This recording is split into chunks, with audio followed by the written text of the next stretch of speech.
Hi everybody, we've got some great news and we owe you an explanation. First, the great news. Every Aptera will launch with DC fast charging, capable of a minimum of 40 kilowatts continuous up to 60. Now to the explanation.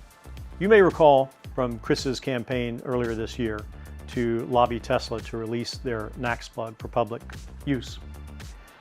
Before that was done, the only option Aptera had was the SAE combo plug, a very big plug.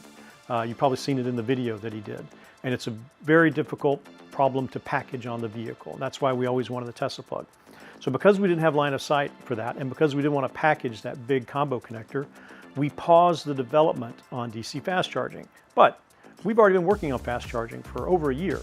And in one of the earliest prototypes PDUs that we have here, I can show you where it goes. So one of the first things you notice is on this prototype, it's made out of folded welded sheet metal, sheet aluminum. The production version is high pressure die cast, so it's very lightweight, low cost, dimensionally stable. But what I want to show you is the place and the holes for the fast charge contactor that actually go right in here. And the bus bars have already been designed and formed. And they take you down to the DC fast charge connector, which will actually go right there. Another orange connector, high voltage connector right there.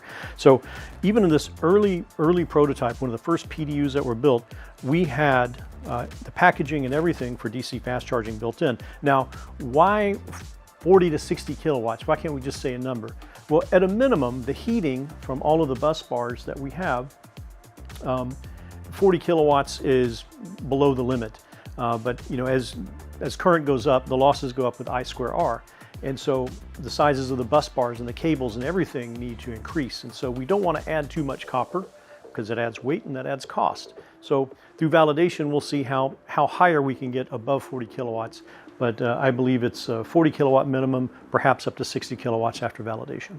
It's really exciting that every launch edition Aptera will already have the technologies incorporated in them to be compatible with the Supercharger network, the nation's largest DC fast charge network.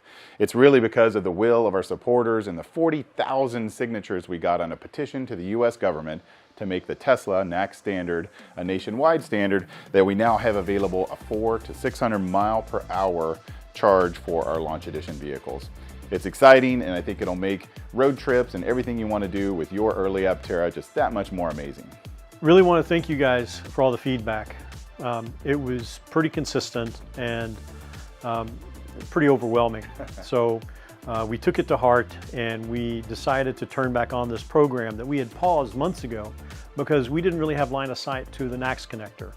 But now that we have line of sight to it, we have access to it, coupled with your very vocal and numerous posts and feedback, we decided to make a change. It's amazing to be able to quickly announce this new feature for your launch edition Aptera, and I think it will just enhance the user experience for everyone that's waiting patiently for their Aptera to be in their driveway soon. Thanks. Thanks everyone.